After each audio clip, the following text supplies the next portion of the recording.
لوگ کہتے ہیں ہم نے بڑی بڑی 20 بھی، اب رمضان آنے والا ہے، اب جھگڑے شروع ہو جائیں گے، جی ہم تو 20 پڑھتے ہیں، تم تو 8 پڑھتے ہو۔ کوئی پر بھی یہ سوال آیا، کوکب کاروی نے کہا کہ جی ہم تو 20 پڑھتے ہیں، قیامت کا دن ہوگا، ہم اللہ رب العالمین سے کہیں گے ہم تو 20 پڑھتے ہیں، اللہ کہے گا ٹھیک ہے، اگر 20 ہوئی تو اللہ کہے گا ٹھیک ہے، لیکن تم سے پوچھے گا باقی 12 لاؤ، تم کہاں سے لاؤ گے؟ تم کہاں سے لاؤ گے؟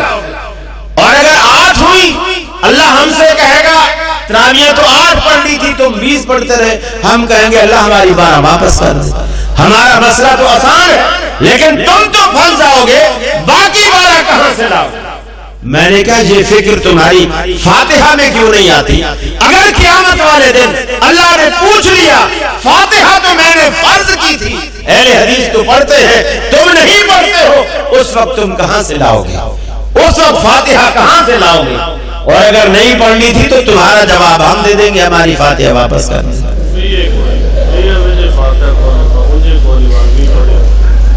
اللہ شاہ صاحب کو جزائے خیر دے، مجھے لقمہ دے رہے ہیں، اللہ ان کو جزائے خیر دے۔ بہرحال ایک دیکھیے، ایک شخص نے مثال پیش کی کہ دیکھو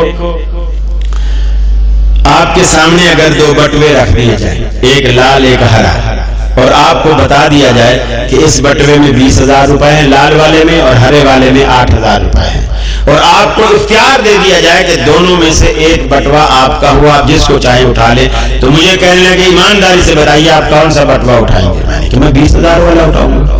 تو بولے پیسوں کی بات آئی تو 20,000 والا، اور نماز کی بات آئی تو 20 پڑھتے ہوئے موت آتی ہے۔ میں نے کہا دیکھیے ایک اور بات، یہی سوال میں آپ سے کرتا ہوں، جو بات آپ نے مجھے نہیں بتائی میں وہ بات بھی آپ کو بتاتا ہوں، پھر آپ مجھے اس سوال کا جواب دیں۔ بولے کیا بات نہیں بتائی؟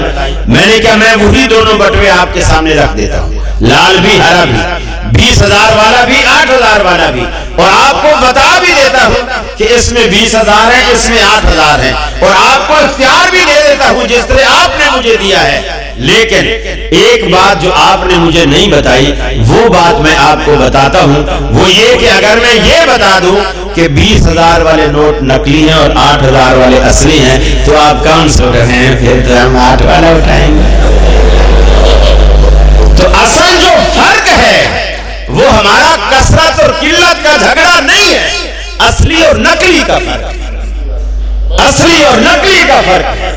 اہل حدیثوں کے پاس ہر بات الحمدللہ ایک نمبر ہے، جس کی بیس قرآن و سنت پر ہے، اور تمہارے پاس جو کچھ ہے 2 نمبر ہے، وہ یا تو خوابوں پر مبنی ہے یا بزرگوں کی قصے اور کہانیوں پر مبنی ہے۔ میں آخری خواب سنا کر بس کروں گا انشاءاللہ۔ یہ جو کتنے مذاہب ہیں جو خوابوں پہ چل رہے ہیں، خوابوں، 3 دوست تھے، میں لوگوں سے کہتا ہوں خواب سنانے تو پھر ایسا سناؤ نا۔ 3 دوست تھے، ایک کسان تھا، ایک مولوی صاحب تھا اور ایک میراثی۔ اب یہ مجھے نہیں پتا کہ میراثی کا مولوی سے اور کسان سے ملاپ کیسے ہوا، بہرحال یہ تینوں دوست تھے۔ ایک دن مولوی صاحب کو بھی کہیں سے دعوت نہیں آئی، بڑا عرصہ ہو گیا، تو تینوں نے مل کے کہا یار بڑا عرصہ ہو گیا ہم نے کھیر نہیں کھائی۔ تو انہوں نے کہا یہ کون سی مشکل بات ہے، بنا لیتے ہیں۔ تو انہوں نے کہا چلو ٹھیک ہے۔ کسان نے کہا چاول اور چینی میں لے آؤں گا، مولوی صاحب نے کہا چلو دودھ میں کہیں سے لے آتا ہوں، اور میراثی نے کہا میں غریب آدمی ہوں، میں لکڑیاں چن کے لے آتا ہوں، چلو پھر مل کے بنا لیں گے۔ بات طے ہو گئی، کھیر پک گئی، تیار ہو گئی، دیگچا بن گیا۔ تو کسی نے مولوی صاحب کے کان میں آ کے کہا مولوی صاحب فلاں جگہ دعوت ہے، ختم شریف بھی ہے، انہوں نے بلایا اور وہاں ماشاءاللہ کھیر بھی بہت اچھا بنا ہے۔ تو انہوں نے کہا کہ اب اگر میں وہاں نہیں جاتا تو یہ لوگ ناراض ہو جائیں گے، آئندہ مجھے بلائیں گے ہی نہیں، تو اب کوئی، اور یہ بھی اپنا پیسہ بھی لگا ہے، محنت بھی لگی ہے، یہ بھی کھیر نہیں کھاتے تو یہ بھی اپنا نقصان ہے۔ تو مولوی صاحب نے کہا یار ایسا کرتے ہیں، کھیر جو ہے نا ٹھنڈی بڑی مزہ دیتی ہے، اور اس زمانے میں فریج تو ہوتے نہیں تھے، بولے اوپر کپڑا باندھ کے اس کو باہر کھلے میدان میں رکھ دیتے ہیں، اور سوز پڑے گی، صبح تک بڑی ٹھنڈی ہو جائے گی، تو صبح کھانے میں بڑا مزہ آئے گا۔ اب مولوی صاحب تو دعوت، اور پھر ایک بات یہ بھی طے کر لی کہ صبح اٹھیں گے اور جو بندہ اچھا خواب سنائے گا ساری کھیر انعام میں اسی کو دے دیں گے، جس کا خواب اچھا ہوگا۔